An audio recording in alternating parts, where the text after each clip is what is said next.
यहाँ कांग्रेस की बात बहरामपुर में अभी भी किसी ने नहीं की। अभी भी सिर्फ दीदी की बात हो रही है, बीजेपी की बात हो रही है। बहरामपुर से भी अगर अधीर रंजन चौधरी नहीं सीट निकालेंगे तो कहां से निकाल सकती है कांग्रेस?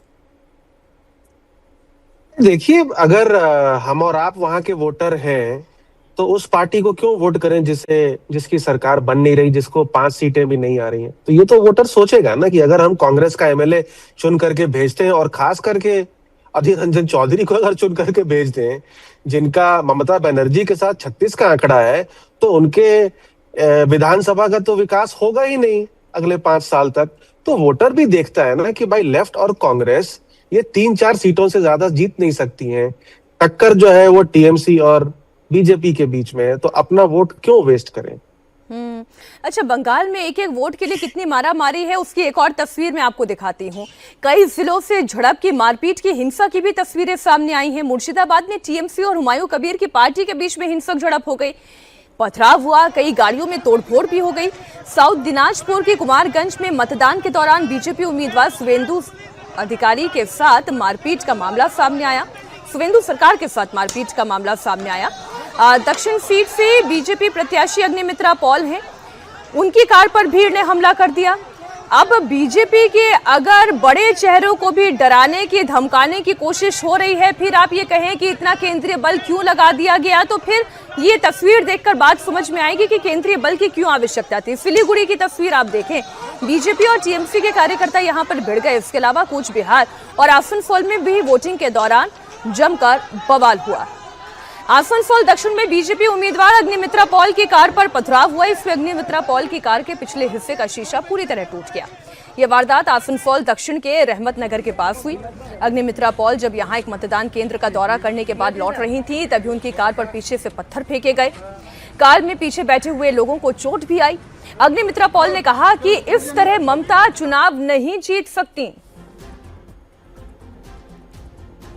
अभी रहमत नगर में आए, बगल वाला एक बूथ है, उसमें एक बिल्डिंग में बहुत सारा बूथ है, उधर देखे, सुपरवाइज किए, सब ठीक ठाक है, निकल गए। फिर रास्ता उधर से घुमा के इस बूथ में, ये बूथ, इसमें बहुत सारा बूथ है, इधर आए, सुपरवाइज किए। जब निकले यहाँ से, अचानक से पीछे से एक बड़ा सा पत्थर आके गाड़ी का पूरा पीछे का कांच तोड़ दिया।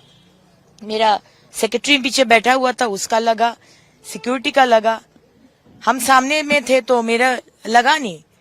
लेकिन ये क्या बदतमीजी है, क्या बदतमीजी है ये। माने मुसलमान ममता बनर्जी का पैतृक संपत्ति है क्या? भाजपा उनसे मिल नहीं सकते, उनको वोट नहीं मांग सकते, उनके लिए काम नहीं कर सकते, ये नहीं चलेगा। ममता बनर्जी, शेखू और शब्बीर, ये टीएमसी के पाला हुआ गुंडा है। हमारा पास जो खबर है ये पुलिस देखेगा, सेंट्रल फोर्स देखेगा। इससे पहले आसनसोल में बीजेपी उम्मीदवार अग्निमित्रा पॉल की गाड़ी पुलिस ने रोक दी। इसके बाद बीजेपी उम्मीदवार की पुलिस अधिकारियों के साथ भी तीखी बहस हुई। पुलिस अधिकारियों का कहना यह था कि चुनाव आयोग के नियम के मुताबिक किसी भी प्रत्याशी के साथ 3 से ज्यादा गाड़ियां नहीं हो सकती। वहीं बीजेपी उम्मीदवार का कहना यह है कि उनके साथ में केवल 2 गाड़ियां थी।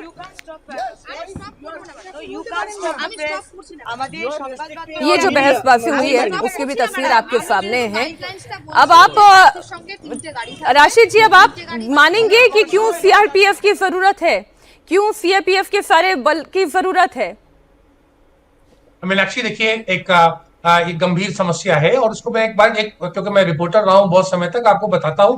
देखिए, सेंट्रल फोर्सेस की जहां तक बात है, ये एक ऑप्टिक्स, इलेक्शन कमीशन कह रहा है, भाजपा कह रहे हैं, हम स्टूडियो में कह के खुश हो रहे हैं कि 2.5 लाख जो है पैरामिलिट्री फोर्सेज हैं, ये सब, इसका कोई बहुत ज्यादा ग्राउंड के ऊपर असर नहीं पड़ता है। और उसका कारण ये है कि हमारी जो एक कॉन्स्टिट्यूशनल जो व्यवस्था है उसमें राज्य का law and order state subject है, उसको बहुत ज्यादा पावर दी है। एक एसडीएम लेवल का आदमी जो होता है या एक जो नायब तहसीलदार होता है, मीनाक्षी, उसके पास पावर होती है, अथॉरिटी होती है, संवैधानिक अथॉरिटी है उसके पास, कि वो पैरामिलिट्री फोर्सेस को कोई दिशा निर्देश दे या न दे। किसी स्थिति में जहां फाइलिंग करनी हो, लाठीचार्ज करना हो, किसी भी तरीके का, या इवन पोलिंग स्टेशन के अंदर बुलाने का भी अधिकार जो है वो उसको होता है। और ये बात तमाम चुनाव में होती है, बात भाजपा को भी पता है। लेकिन एक बस जो अभी हमारे मित्र समीर चौगांकर कह रहे थे कि 100 में से 100 नंबर देंगे, वोट पे भी उनको होता है कि 90 में से 100 में से 120 वोट जो है भाजपा को मिल जाएंगे।